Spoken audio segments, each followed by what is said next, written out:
Nós vamos ler Gênesis 37, versículo 12.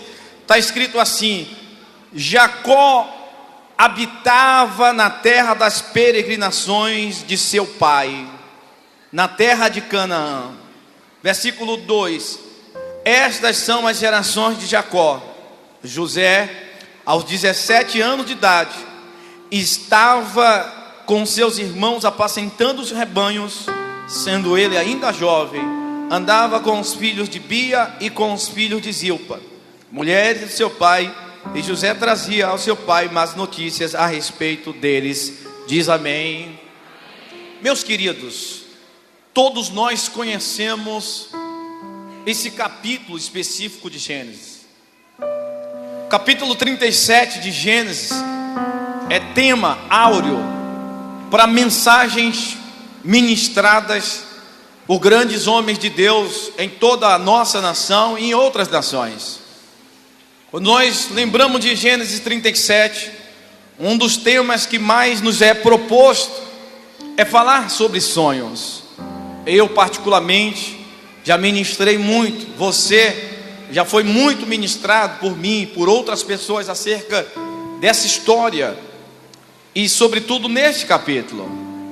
Mas a Bíblia é o livro que não tem fim, embora existe nele alfa e ômega, princípio e fim, mas é o livro que mostra o que era, o que é, o que há de vir para sempre. Se os feitos de Jesus registrou João fosse descrito num livro, o mundo inteiro não caberia o resultado, o fruto das suas obras. Então, cada vez que nós mergulhamos na Bíblia, Deus fala algo aos nossos corações diferente, ainda que a mesma palavra, o mesmo texto, a mesma história, o mesmo personagem, o mesmo enredo. Hoje Deus vai falar conosco de uma maneira talvez como nunca falou antes, com esse mesmo texto, com a mesma história, com os mesmos personagens, mas com uma revelação poderosa. Diga para 3 pessoas: Deus vai te abençoar muito agora. Olha para mim, respire. Mais uma vez, respire. Está preparado? Vamos entrar. O texto fala de Jacó, versículo 1 e 2, principalmente 1. É muito propício para a revelação que Deus colocou no meu coração. O texto fala de Jacó. Quem não conhece Jacó? Todos nós conhecemos a história do seu nascimento. Aquele que já nasceu grudado com seu irmão, tinha um desejo de vencer desde o ventre da mãe. Você conhece a história de Jacó? Alguém uma vez nascido conseguiu arrancar da sua mãe? Por favor, não converse agora, me empreste, me dê uma oferta mais valiosa do que o seu carro lançado hoje nesse altar, que é a sua atenção. Quando a gente prega por inspiração e que tem vontade de abençoar, quando se tem vontade de abençoar, 1, 2, 3, 4 distrações rouba a revelação. Eu já vi pregador dizendo assim: eu prego é para Jesus. Se é onde Jesus está, não precisa pregar mais para ele não, Jesus é a pregação. E eu prego para vocês. Então acredite, existe 4 horas de meditação naquilo que eu vou te entregar em talvez 30 minutos.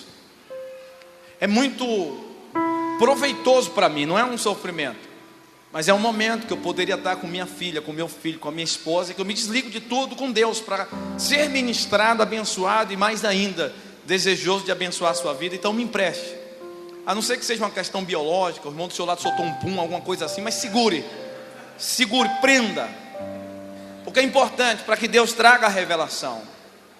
Voltando ao texto, você corta isso, filho. Voltando ao texto, Jacó é uma das personagens mais conhecidas da Bíblia. Oramos, Deus de Abraão, de Isaac e de Jacó. Jacó fez de tudo para atrair a afeição da sua mãe, o amor da sua mãe, o carinho da sua mãe, e eu acredito também do seu pai. A mãe o amava. A Bíblia diz que ele tem um irmão chamado Esaú. A história deles é uma história que envolvia desavença. Qual família não passa por desavenças? Mas é uma história que tem um final de reconciliação, e assim será a minha história e a sua história em nome de Jesus. Jacó é alguém que nasceu, mas é alguém que a vida lhe proporcionou, como a de qualquer pessoa que já se foi, e como as que aqui estão, inclusive a minha, um dado momento, que vai haver um ponto. Jacó nasceu, cresceu, desenvolveu a sua habilidade, foi um grande empresário, um homem muito empreendedor, teve um encontro com Deus poderoso, teve a sua história alterada, mas em algum momento da vida, o próprio Deus colocou um ponto, e esse ponto, obviamente, fez a história de Jacó passar. Quando nós vamos olhar para esse ponto, e aí está a importância, cuidado com os aplicativos que lhe colocam para ler programadamente a Bíblia inteira em um ano. Eu não tenho nada contra, mas também não indicaria ninguém fazer isso, porque eu posso passar a vida inteira ou um ano inteiro lendo um texto e todo dia Deus falar comigo diferente. Então essa ideia de você ler a Bíblia inteira, faça isso. Mas a Bíblia não é para ser lida, a Bíblia é para ser meditada, a Bíblia é para ser vivida. Você tem que entrar na Bíblia, a Bíblia tem que entrar em você. Senhor, a tua palavra eu guardei no meu coração. Tem que haver uma vivência com essa palavra, uma meditação. A Bíblia não manda a gente ler, a Bíblia manda a gente meditar. Medita nas minhas escrituras de dia e de noite. Então, meditação na Bíblia, na palavra de Deus, nos leva a ir mais do que um capítulo, a ir mais do que uma frase, a ir mais do que uma história inteira. Nos faz, dentro da nossa gramática, analisar os pontos, os tios, os acentos gráficos, as traduções. Isso é tão forte que Jesus disse: olha, não pode tirar, está escrito Maktub, não pode tirar desta palavra, e ai de quem tirar um tio, uma vírgula, um ponto. Então as vírgulas na Bíblia falam, os pontos na Bíblia falam, inclusive o ponto final. Houve um ponto final na história de Jacó, e esse ponto final na história de Jacó é justamente o ponto que divide dois lados, lado direito e lado esquerdo. Eu quero começar fazendo uma pergunta para você: de que lado você está? Lado direito ou lado esquerdo? Pergunte para o irmão que está do teu lado: que lado você está? Pergunta para o do outro lado: de que lado você está? Esse é o tema da minha palavra nessa noite. Levanta a mão direita comigo e diga: um ponto, dois lados. Tendo entendimento disso, de que lado você está do ponto? Do lado direito ou do lado esquerdo? E aí eu fui fazer uma pesquisa rápida sobre o que significa na nossa gramática ponto final. E claro, a gente sabe, às vezes a dificuldade é expressar, explicar, é ter a teoria escrita, expositiva. Às vezes sim, teórica, às vezes não. Mas o ponto final significa interrupção absoluta de algo. Mas dentro das propostas de significado, tem uma que me chama a atenção, Dalmar. Ponto final quer dizer pausa, pausa, pausa. Vou repetir: pausa da voz. Quer dizer que ponto final é uma interrupção absoluta, como ponto final também é uma pausa da voz. E não é uma pausa que vai depois voltar, é uma pausa que vai findar. É uma pausa final de uma voz que se ouvia em um dos lados. Nessa história, no primeiro versículo, antes do ponto final na vida de Jacó, existia uma história à esquerda. Depois do ponto final na vida de Jacó, surge uma outra história começando do lado direito. Do lado esquerdo do ponto tem a história de vida de Jacó como filho, como pai, como cargas que trouxe, boas e ruins. Mas depois do ponto final na história de Jacó, vem o começo de um lado direito de uma vida de alguém chamado José. No ponto antes está escrito: Jacó habitou assim, viveu assim. Depois do ponto final, do outro lado, do lado direito, e tinha José 17 anos, e o texto começa a discorrer a história de vida de José.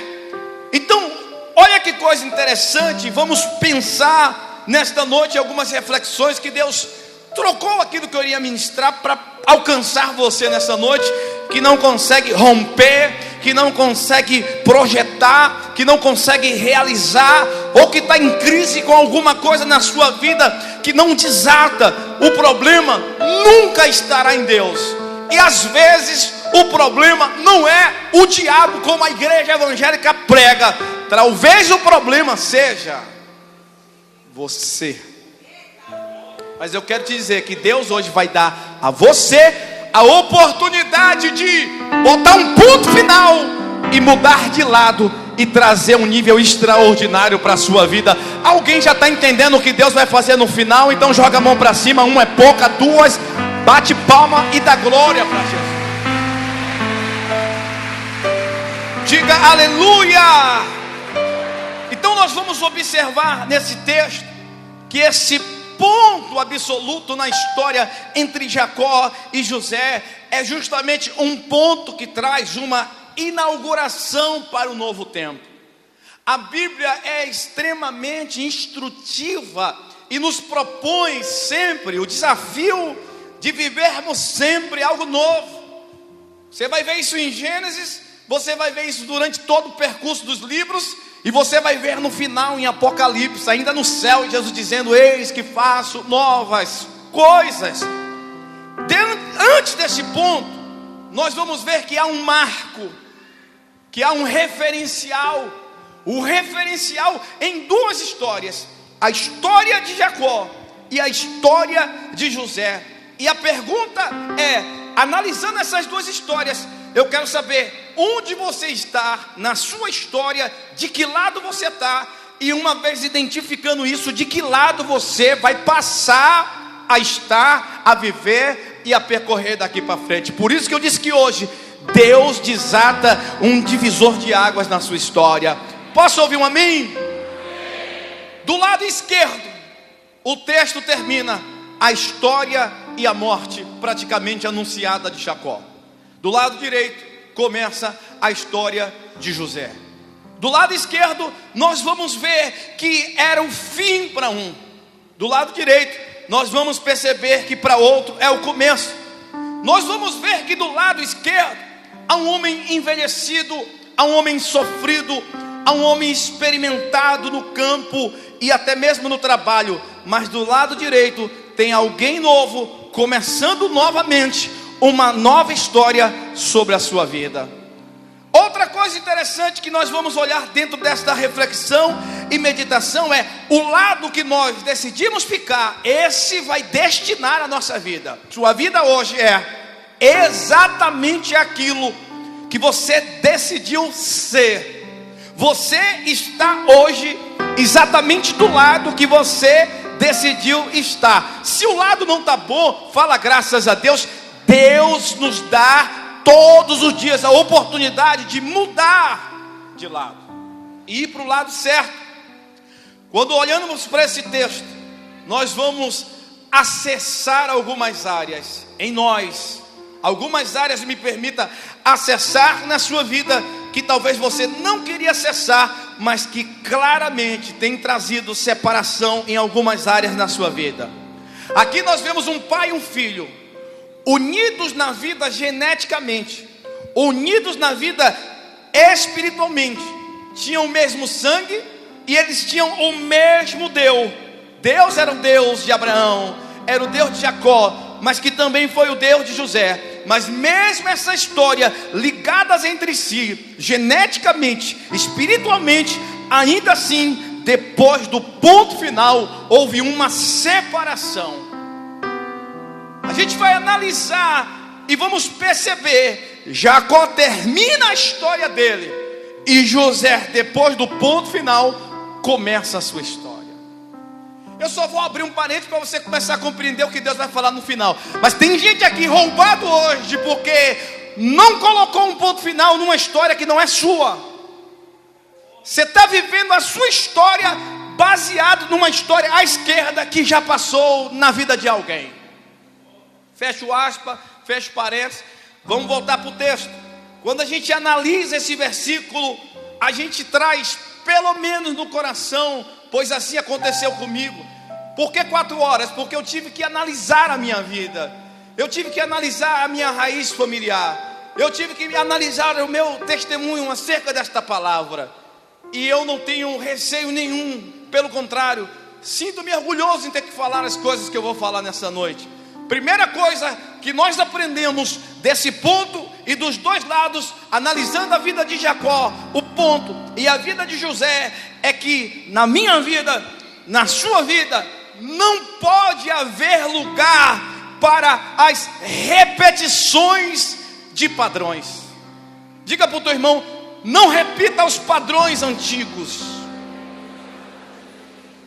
Quando nós olhamos e analisamos a história e as repetições na vida de Jacó, nós vamos ver que do lado esquerdo, inclusive no texto, a gente olha e analisa que Jacó habitou na terra das peregrinações dos seus pais, de maneira que Jacó traz do lado esquerdo uma repetição dos padrões do seu avô, dos padrões dos seus pais, e ele aplica isso nitidamente na sua vida. Jacó é alguém que viveu a vida inteira a sua vida, mas na realidade da vida dos seus pais. Jacó é alguém que do lado esquerdo tem a sua história, mas a sua história não foi bem a sua história foi uma sucessão repetitiva de padrões antigos dos seus pais. É tanto que Deus tem que ir até ele no encontro e dizer: qual é o teu nome, rapaz? Qual é a tua história? Tem que colocar um ponto nisso e viver a sua história. De que lado você está, Jacó? Esse é o lado esquerdo do ponto. É a história de vida desse pai, Jacó, da família de Jacó. Do lado direito do ponto, nós vamos observar um José que decidiu, depois do ponto, não prosseguir na repetição dos fatos, dos padrões que o seu pai carregava. Nós vamos olhar e ver nitidamente Jacó habitando na terra de Canaã, terra do seu avô, terra do seu pai. Mas nós vamos ver, depois do ponto, na história de José indo morar no Egito. No Egito, para o lado esquerdo, antes do ponto, era uma tragédia. Mas do lado direito do ponto tinha uma nova história, que era a história de José. Era a história de alguém que pensava, alguém que projetava, alguém que sonhava. E do lado direito do ponto, José resolve no Egito trazer a manifestação de Deus. Por causa desse homem que decidiu não repetir os padrões de vida do seu pai, José agora vai levar para o Egito, terra de deuses estranhos, terra de idólatras, a manifestação de Deus como nunca antes em um lugar na face da terra. Qual lado você está no ponto da sua vida?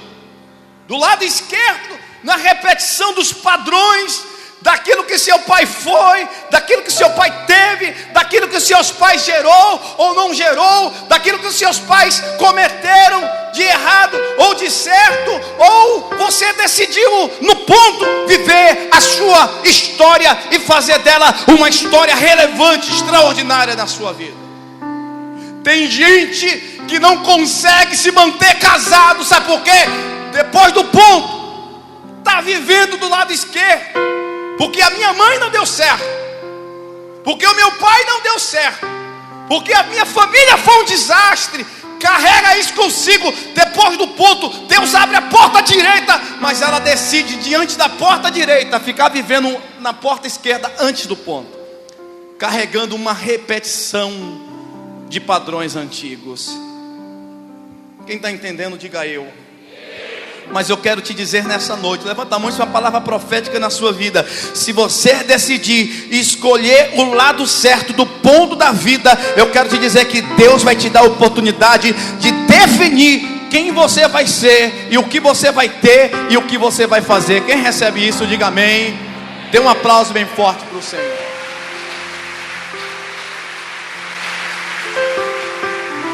O ponto que você escolher nesta vida vai definir aquilo que você é, ou aquilo que você vai ser.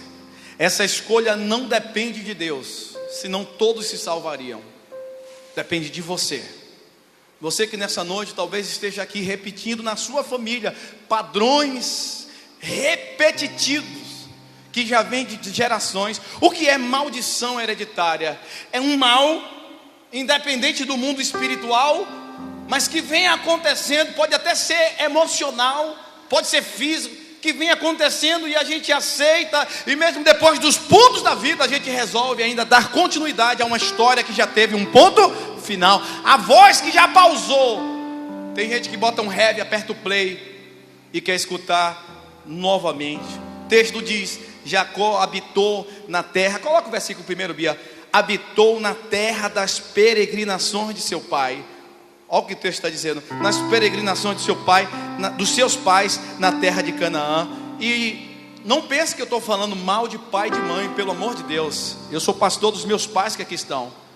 O que eu estou dizendo é: ame os seus pais, honre os seus pais, se eles estão vivos ou não, ou independente de marca que você já teve na sua vida com ele ou com ela, honre, ame-os, aqui ou onde eles estiverem, em memória, honre, guarde os princípios que eles lhe ensinaram, pegue eles e ampliem. Mas a vida, e isso faz parte da realidade de Deus, é que Deus é um Deus de Abraão, é um Deus de Isaac, é um Deus de Jacó, é um Deus de José, é um Deus que tem uma história para cada história que é nascida de uma mãe nessa terra.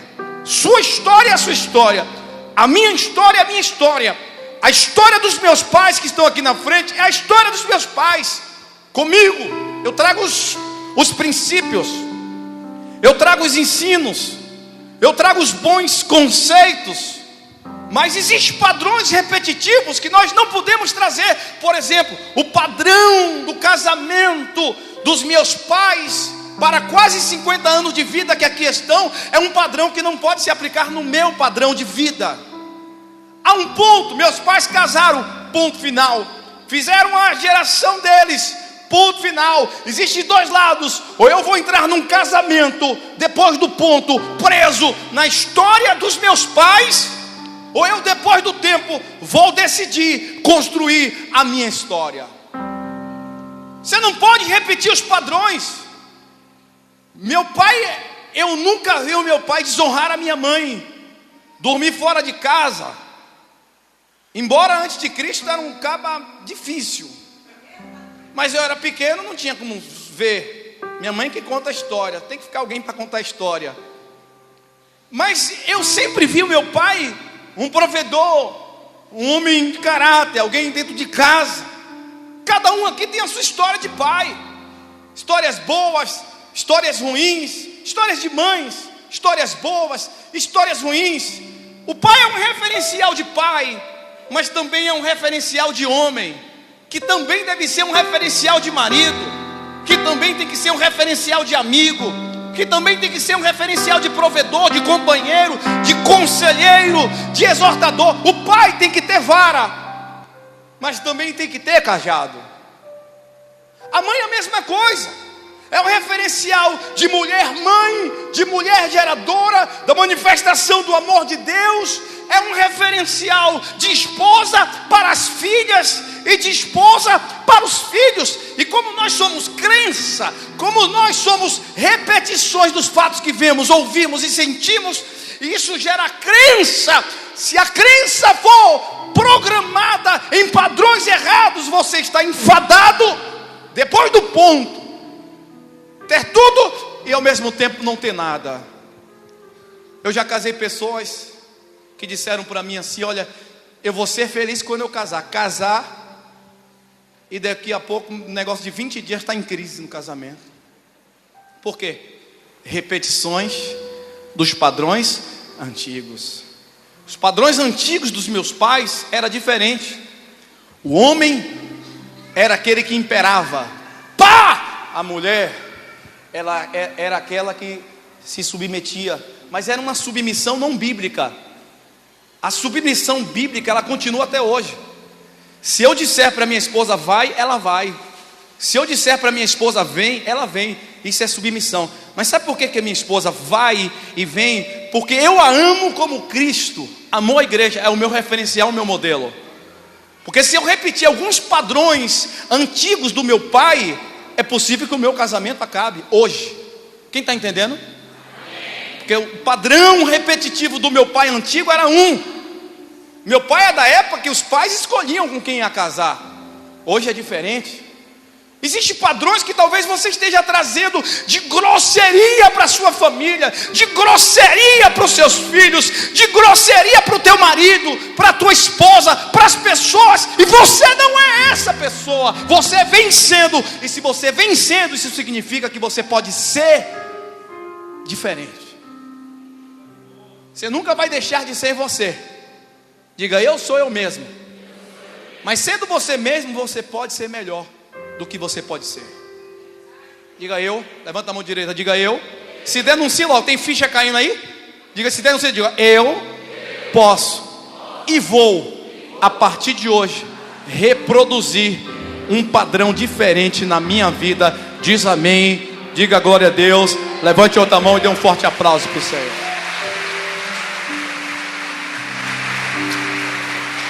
Então nós vamos ver, queridos, pessoas que estão hoje, infelizmente, sentenciadas.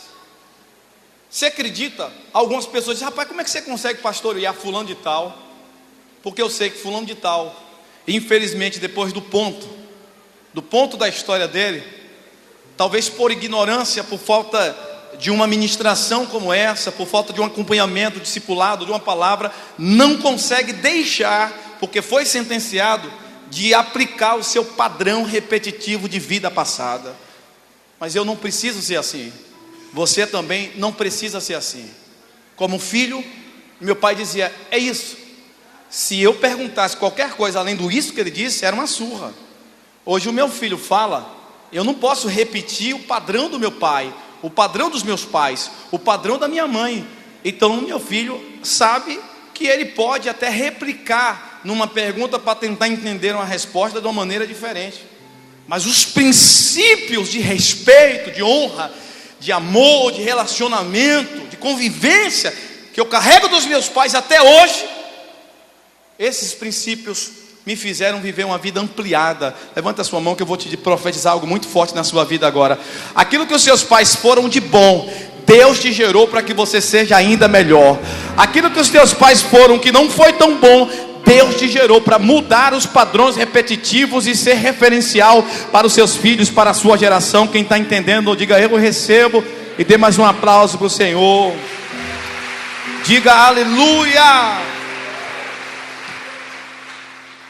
Quando eu falo de padrões repetitivos, só para você entender o nível que essa ministração me ministrou, que essa palavra me flechou depois desse ponto, Jacó, ponto, José, duas histórias contrárias, o pai uma história esquerda, ele uma história direita, o pai em Canaã, ele no Egito, o pai na peregrinação de seus pais, José na sua carreira trilhada debaixo daquilo que ele cria, que ele acreditava, que ele sonhava, que ele avançava. Eu me lembro da minha vida enquanto criança. Minha mãe é professora, o meu pai é militar. Para mim, quais das duas coisas eu teria que ser, sendo filho? Militar ou o quê? Professor. E minha mãe está aqui, a testemunha do que eu vou falar. Eu disse, eu vou pelo lado da minha mãe. Minha mãe era meu referencial inicial, porque minha mãe é professora. Então minha mãe, eu me lembro que minha mãe naqueles prédios da Pernambucana ali, como é, prédio redondo, Minha mãe fez ali um curso chamado Adicionais, na formação que ela já tinha, para poder ensinar. E ela me levava ali, ó. Me lembro como fosse hoje, não era nem piso, era carpete. E ali minha mãe fazia a gente sentar e ouvir. Então aquilo entrou, aquele padrão entrou em mim. Chegou um momento que eu entrei no ginásio e comecei a fazer um curso técnico. Então a minha mãe disse assim: olha, há um curso de magistério, que era no antigo colégio normal. Aliás, o nome era normal, mas parece que hoje é outro nome, né? Não, o nome era Boa Ventura, o nome do colégio. E lá minha mãe disse: você faz magistério, porque magistério se encaixa mais com aquilo e tal. O que é que eu fui fazer? Magistério. Aí eu sofri demais, porque na minha turma, quem era o único homem? Era eu. Aí tinha um outro homem também, mas os nossos comportamentos eram diferentes. Nossa maneira de falar era diferente. Maneira de reagir e se expressar era diferente. A maneira que ele era com as meninas, eu era diferente das meninas. Então, o único que tinha, não dava. Dois bicudos não se beija. Andarão dois juntos se não tiver, não dava, não tinha acordo. Então eu comecei a ficar mal, sendo um bom aluno até ali. Comecei a não dar certo. Comecei a descer. Eu vinha numa estabilidade, estourado no primário, estourado no ginásio. Quando entra no segundo grau, deu uma caída na minha vida. Nunca tinha feito uma recuperação. E eu me lembro que eu deixei de ir para a escola pelo menos uns 3 meses sem a minha mãe saber, porque aquele sonho não era meu, era o padrão repetitivo dela, que eu não queria ter, porque eu via minha mãe perder a voz ensinando, perder e ter que fazer cirurgia. Eu aprendi até a falar esse nome por causa dela. Esqueci de tanto. Laringoscopia. Também que eu não era crente. E vi minha mãe ficar afastada, e minha mãe sofrer, ia para a escola de manhã, e de tarde ainda dava banca e tal. E eu tinha aquilo ali, mesmo depois do ponto, tinha aquilo ali. E eu fui, e não deu certo. E eu tive que chamar minha mãe, quando ela descobriu que eu não estava indo para a escola. Porque não era aquilo. Não adianta você colocar o coração numa coisa que o seu coração não está. Por isso que o pessoal faz vestibular. Você é médico, daqui a pouco desiste, vai estudar administração. Você é engenheiro, daqui a pouco desiste, vai estudar enfermagem. É por isso que você vai ver o cara formado em bacharel em direito, e exercendo uma função de dono de um restaurante. Às vezes por causa do padrão repetitivo. Então, se eu não vou ser professor, o que é que eu vou ser? Militar. Então eu resolvi, pelo padrão do meu pai. Eu nasci sabendo que o meu pai era militar, fuzileiro naval. Nasci sabendo que, como fuzileiro naval, aquilo ali era o meu referencial. Eu gostava de ter a identidade de filho de militar. Até os 18 anos eu tinha essa identidade. Então eu cresci olhando para aquela imagem, e é isso aí, e eu tenho que repetir isso aí, até então eu ser um dos únicos filhos a entrar nas Forças da Mata para seguir uma carreira que não era minha, uma carreira de um padrão repetitivo dos meus pais. Quando a gente anda pelo padrão repetitivo, a gente corre o risco de perder na vida um tempo vivendo indeciso ou em cima do muro. Trouxe experiência demais para a minha vida.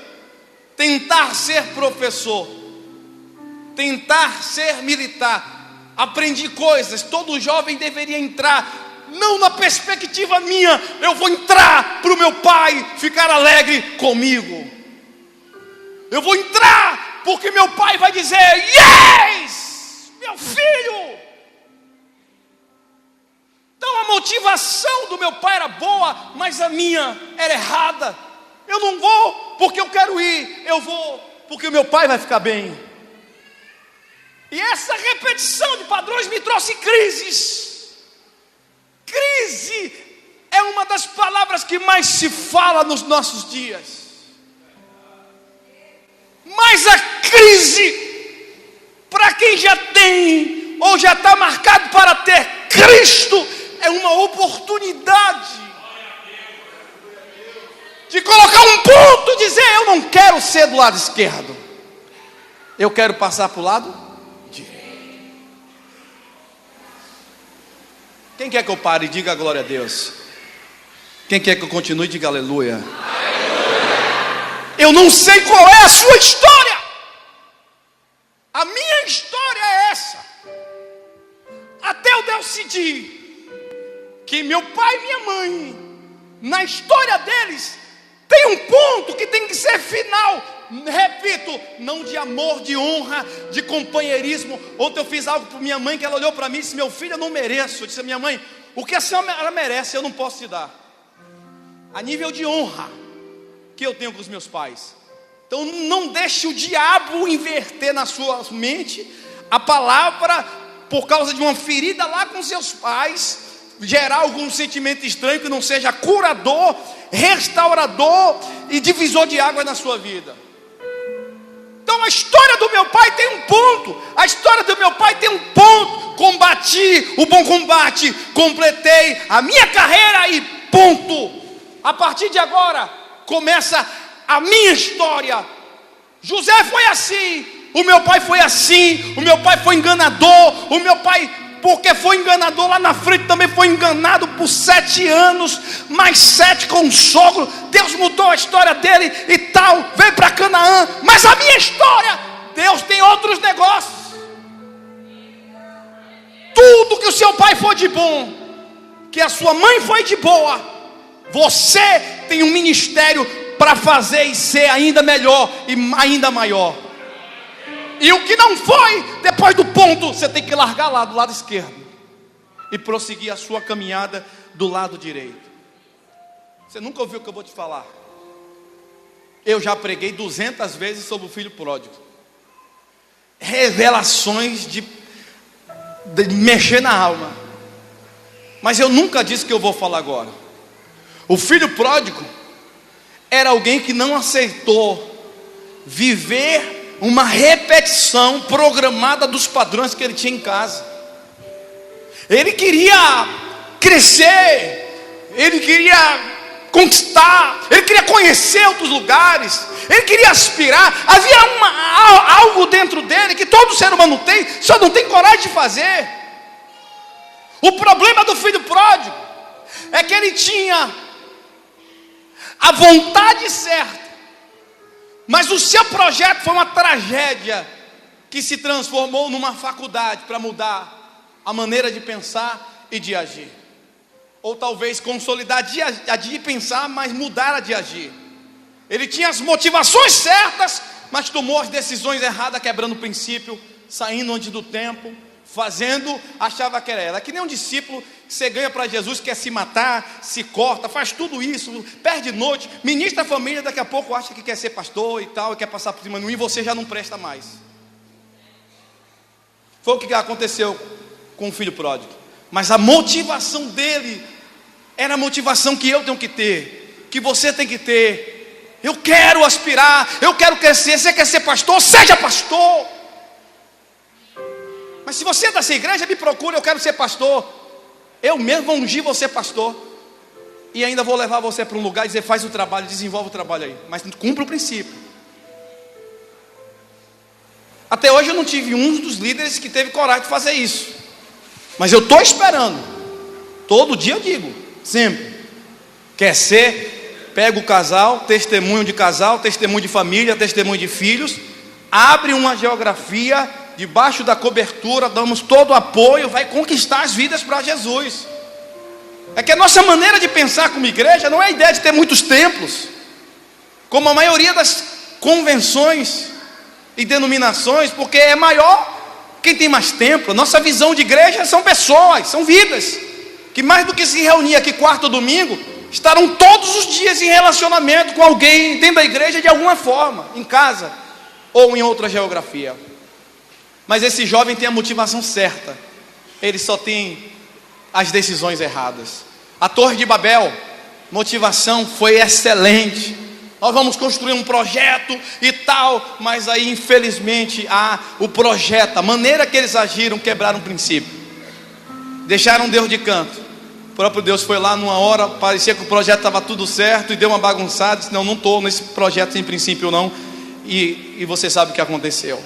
Você não precisa repetir os padrões. Talvez o seu pai foi alguém drogado, você não precisa repetir esse padrão. Talvez a tua mãe foi uma pessoa que traiu seu pai, e essa imagem, esse padrão fica repetindo-se sempre na sua vida, e aí isso, você termina não conseguindo confiar na sua esposa, confiar no seu esposo, confiar nos seus filhos, e vive uma vida confiando no Deus e desconfiando nas pessoas. Eu tenho medo, enquanto não ministro, uma pessoa que diz: maldito o homem que confia no outro. Eu desafio qualquer um pegar a Bíblia para me mostrar isso, que Deus manda a gente não confiar no outro, sem ler o contexto de Jeremias 17, entender que Deus é que conhece, esquadrinha os nossos corações para discernir, e tem poder para dar e recompensar a cada um nas suas obras. Maldito o homem que deposita toda a sua confiança espiritual, divina, no homem. Mas a Bíblia, pelo contrário, a Bíblia diz que é melhor dois. O cordão tem que ser de 3 dobras. 2 juntos tem que andarem sempre em acordo. É dessa forma que se anda. A pessoa que não fala isso é porque já está repetindo um padrão de um pai que traiu a mãe, de um pai que abandonou, de uma mãe que largou o pai por causa de alguém na Ford, ou sei lá o que, meu irmão. E essa repetição você não precisa carregar na sua vida. Há um ponto e 2 lados. De que lado você quer ficar?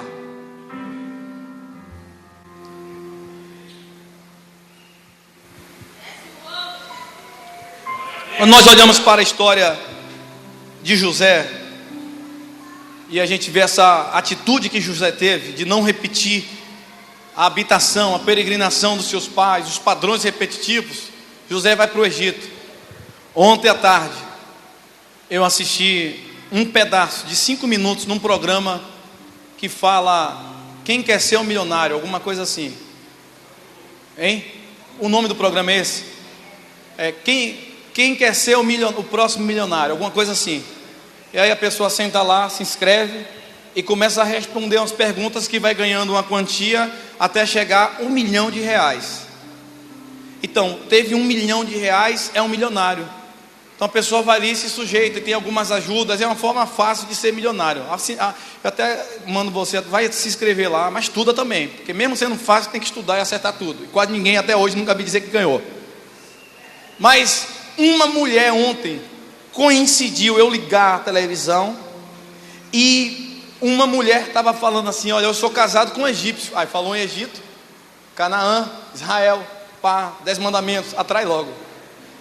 Meu marido é do Egito, nos conhecemos pela internet, noivamos pela internet, ele pagou tudo, fui para lá, nós casamos, já temos 10 anos juntos, e eu estou aqui para ganhar, o dinheiro que eu ganho aqui vai ser para trazer ele de volta do Egito para o Brasil, para ele abrir um negócio de gesso e a gente viver a nossa vida por aqui, porque lá não está dando certo.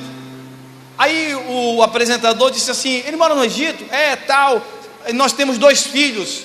Aí ela falou o nome do filho, porque o nome do cara lá era tipo Mohammed, e um nome lá parecendo de Faraó. Até disse para a bispa: parece que era filho de Faraó, Ramsés.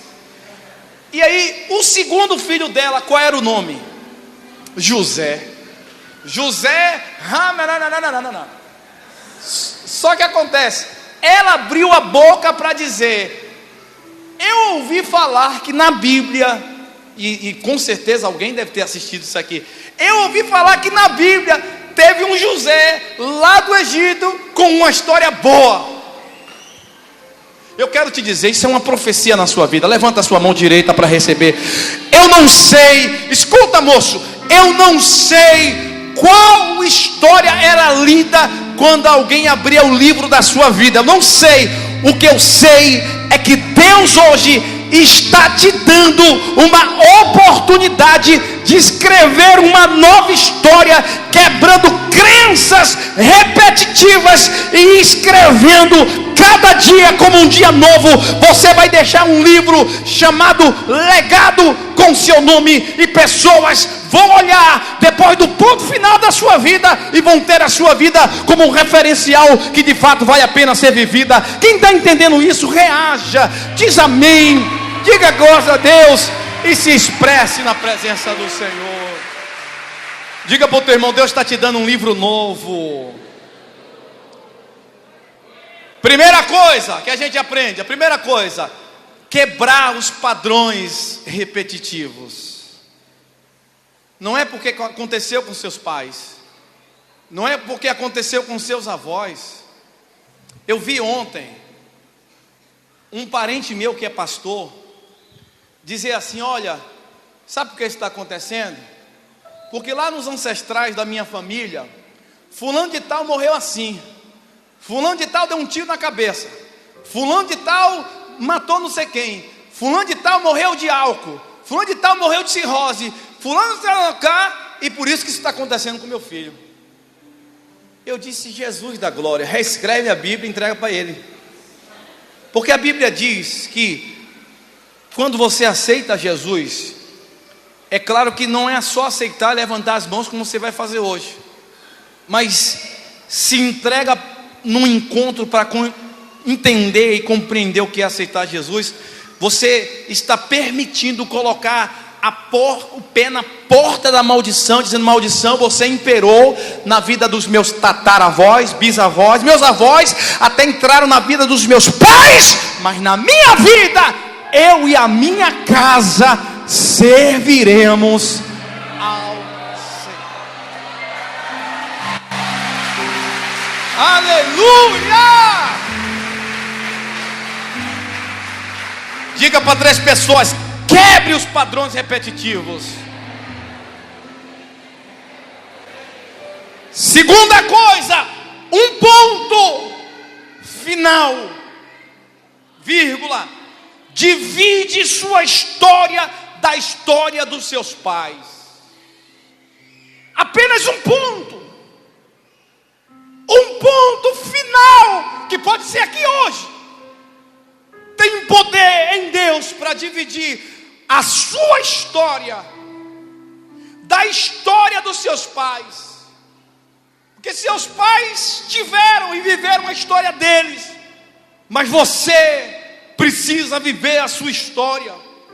Jacó viveu a dele, mas José viveu a dele. Não é porque o seu pai, sua mãe, ou sua avó, ou quem você teve como um referencial de vida, viveu como as coisas que eu já citei e outras que você sabe, que você tem que guardar esse padrão. Foi a história deles. Guarde o que deles foi princípio ou coisas boas. Se não tem coisas boas, deixa lá depois do ponto e vive a sua história, e faça com que a sua história vale a pena ser vivida. Decida dividir a história por um ponto da história deles. A minha história é a minha história, a sua história é a sua história. Vou repetir: a sua história é a sua história. Deus te deu a caneta, nem Deus pode escrever a sua história se você na história não se permitir segurar a caneta aqui embaixo.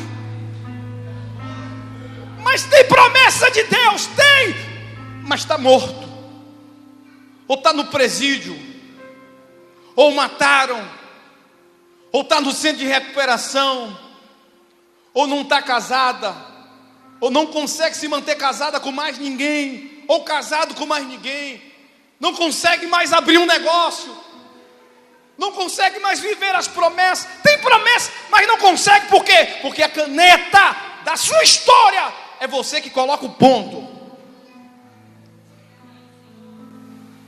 É você que coloca o ponto. E não entregue a caneta da sua história para os padrões antigos dos seus pais. Sabe o que me deixa triste? É ver um filho com 25 anos, com 30 anos, tem de casa: mainha, painho, ô painho, me dá desconto, painho. Eu saí com minha namorada ali tomar um sorvete. Se o cara tivesse numa cadeira de roda, paralisado, que eu conheço muitos ativos não paralisados na vida financeira, profissional, emocional, mesmo estando paralisados no corpo numa cadeira de roda.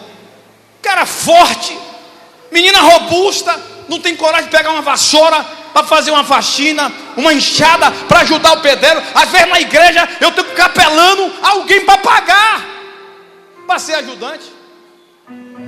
Prefere ficar em casa, 30 anos de idade, aí fica devendo a um, devendo a outro, uma vida miserável, ainda bota em vergonha a memória dos pais.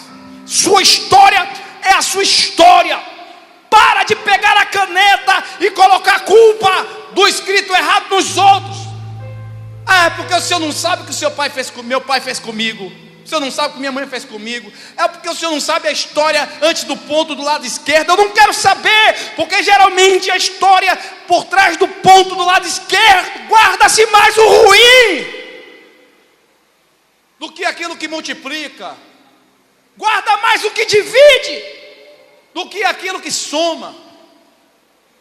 O que eu sei é que enquanto você ficar vivendo e entregando a caneta da sua história para o seu passado, talvez a história não seja por causa de um pai, de uma mãe, mas de um marido que traiu, que te humilhou, de uma esposa que enquanto você lutava lá para trazer o pão para casa, ela disse: eu vou embora, ninguém me segura.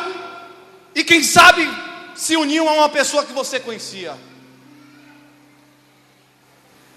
Do marido que dizia: você é feia, qualquer mulher presta, mas você não. De uma mulher que dizia: você não é homem, qualquer homem é mais homem do que você. O que eu sei é que Deus te deu uma caneta. Não é Deus, porque eu disse no início: por que estamos na igreja? Servimos ao Deus vivo, temos promessas, mas algumas coisas não acontecem. É por causa do ponto e do lado que você decide estar. José disse: não quero isso para mim não. Casamento que enrolou com um sogro que colocou a pessoa errada, um engano. Trabalhei de graça mais 7 anos, 14 anos embaraçado. 2 mulheres que não se davam, nações dentro de uma casa, tribulação terrível. José disse: não, eu vou escrever a minha história. Não deu certo aqui, não deu certo aqui, não deu certo aqui, mas agora vai dar tudo certo, meu irmão. Reaja em nome de Jesus. Aleluia. Diga para o teu irmão: para de reclamar, porque a caneta está na sua mão. Se você amanhã vencer e se tornar o mais próximo cristão milionário desta nação, de quem é a responsabilidade? Diga: é minha. A bênção é de Deus, mas não adianta ter a bênção de Deus e não ter atitude. Não adianta ter a bênção de Deus no casamento e decidir no casamento viver a história dos pais, porque não via os pais se beijar, não via os pais se abraçar, não via os pais ter palavra de carinho, não via ruídos de ousadia dos pais. Lá em casa meu pai tinha uns códigos com a minha mãe, né? Aí ele dizia: negona, 4 filhos homens, imagine para falar essas coisas. Aí eles inventaram um código: amarelinha. Até o meu irmão caçula descobri, com o passar dos anos, ainda dentro de casa, que quando meu pai falava amarelinha, azulzinha ou a vermelhinha, estava falando das camisolas da minha mãe. Negona, a vermelhinha hoje. Aí meu pai dizia: hoje tem espetáculo. Minha mãe mexendo no feijão dizia: tem sim senhor.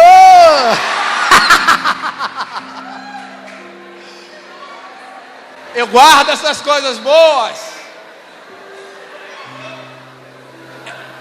Essa repetição, esse padrão você pode colocar. Só que Deus te fez numa história nova para ser mais ampliado. Hoje eu tenho um WhatsApp. Só pelo amor de Jesus Cristo não vai mandar nude para tua mulher, para o teu marido, porque isso dá um azar terrível, irmão.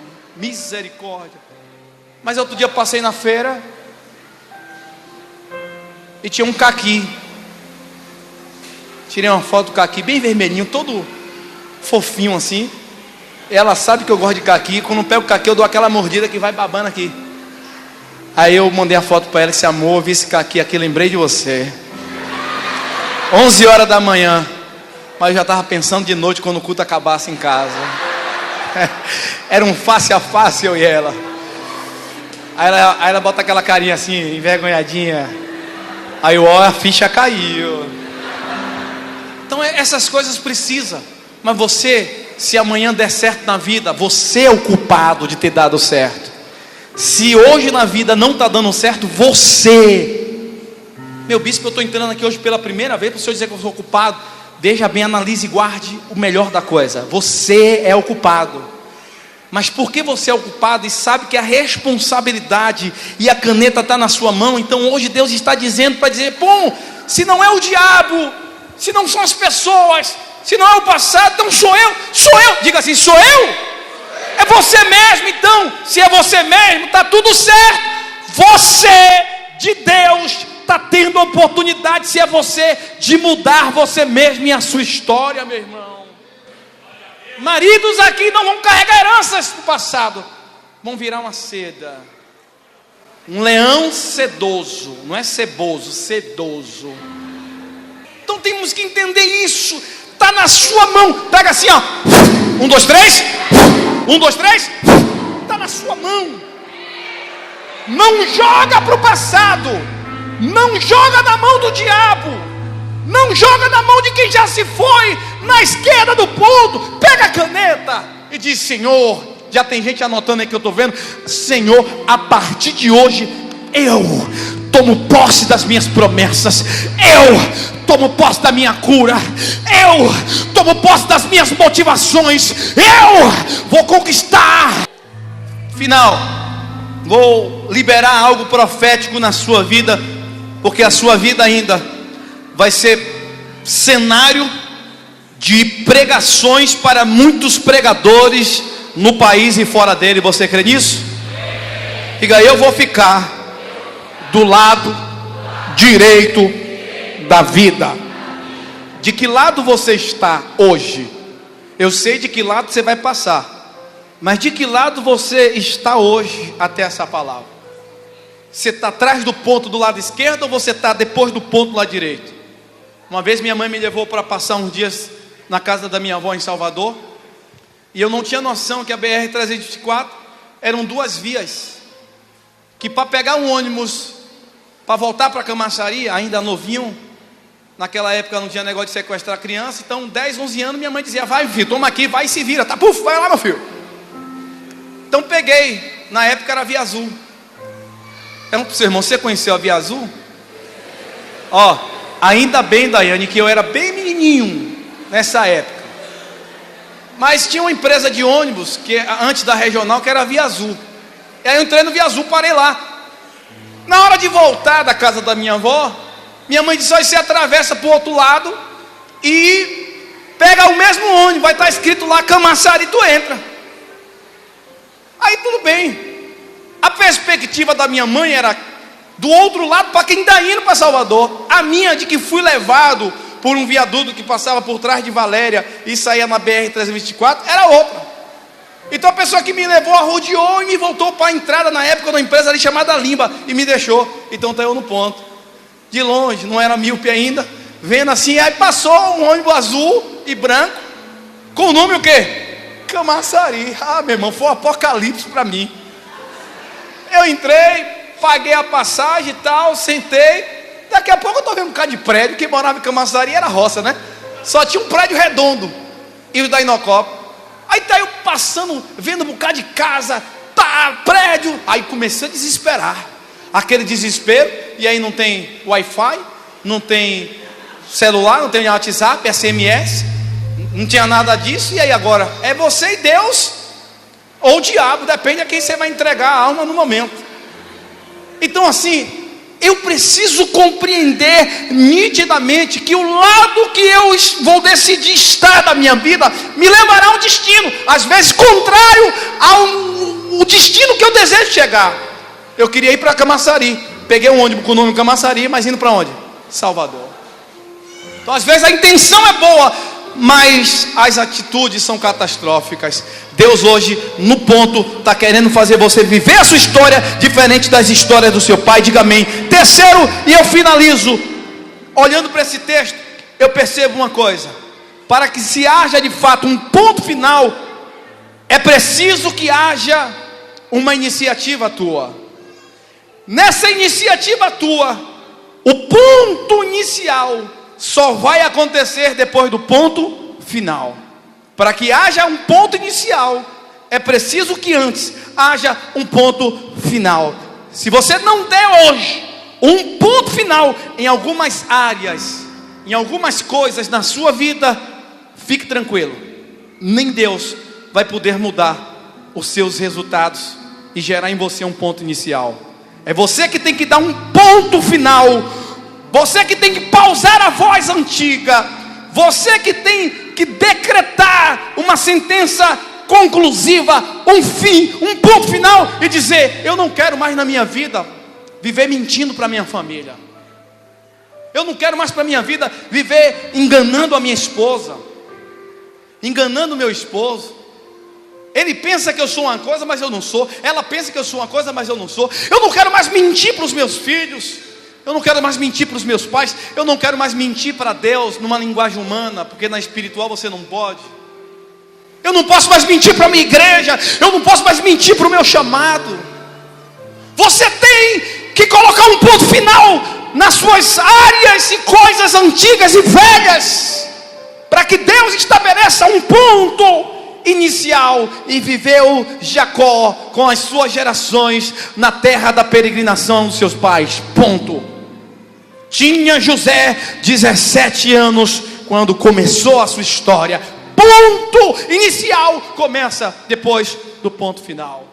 Será que não chegou o momento de você botar um ponto final nessa droga que está fazendo você viver uma droga de vida?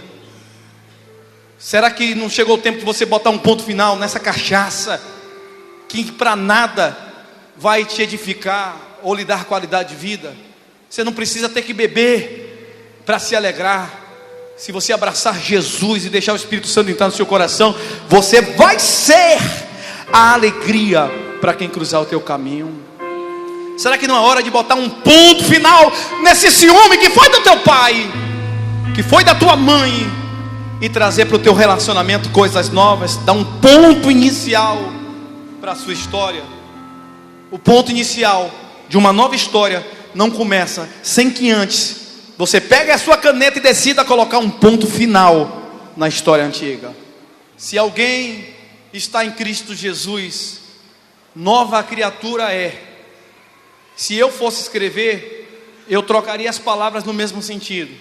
Está escrito: se alguém está em Cristo Jesus, nova criatura é. As coisas se passaram e tudo se fez novo. Se eu fosse escrever na época a revelação de Deus, eu dizia: se alguém quer ser uma nova criatura, precisa antes botar um ponto final nas coisas velhas, e depois desse ponto final, começar um ponto inicial para as coisas novas. Levante a sua mão, porque hoje Deus está quebrando correntes, quebrando grilhões, prisões na alma, no coração. Você não consegue entregar-se às pessoas da sua casa, da sua igreja, do seu entorno. No trabalho você é presa, você é preso. Você não consegue abrir os seus sentimentos por causa das prisões. Deus hoje está quebrando os grilhões, jogando as correntes estilhaçadas pelo chão, e está te colocando em liberdade para iniciar o melhor tempo da sua vida, junto com Ele, junto com a palavra, junto com a sua família, junto com a nova história. Meu irmão, recebe isso e diga: essa palavra é para mim. Jacó termina, José começa. Se eu tivesse que dar um outro tema a essa palavra, eu dizia: Jacó termina, José começa. Jacó está na fase velha já. Ponto final está chegando. Quando Jacó termina, ou antes de terminar, sua esposa Raquel, mãe de José, que já tinha ido, tem um filho chamado... Não, é isso. O bom do vale é que você ouve coisas que você nunca ouviu em toda a sua história de igreja. Ela tem com muitas dores esse filho. Ela sofre demais, e pelos relatos bíblicos dá uma impressão que ela iria morrer no parto. É o último filho dela. Quando ela pega o filho depois que pariu e sobreviveu, ela sobreviveu, a criança também, ela coloca do lado do ponto esquerdo e diz: eu vou te chamar de Benoni,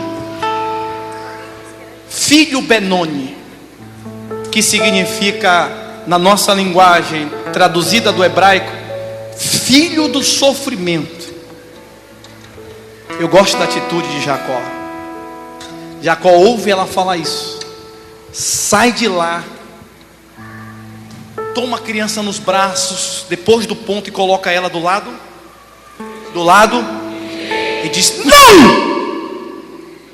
O nome desta criança não vai ser Benoni, filho do sofrimento.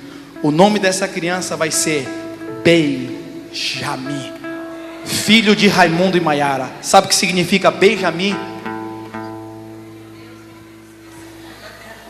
Filho da força.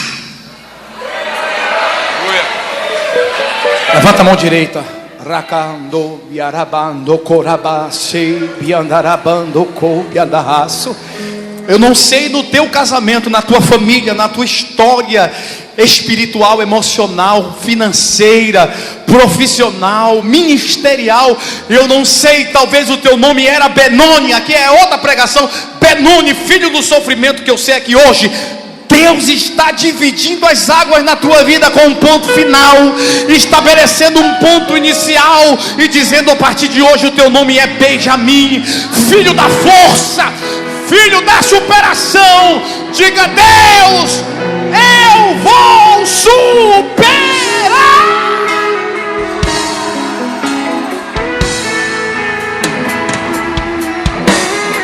Benjamim, o teu nome não é Benoni, o teu nome é... Você não vai ser chamado mais pelo diabo de Benoni no casamento, na família, na história. O teu nome é... O teu nome é... Todos juntos, o teu nome é... Benjamim.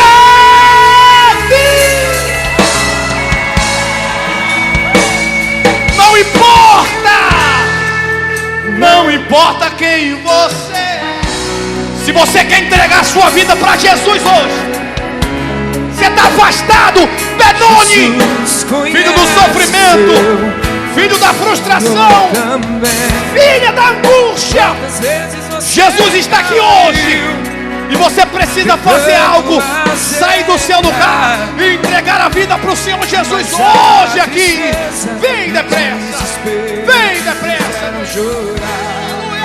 Não importa para onde você foi, se nas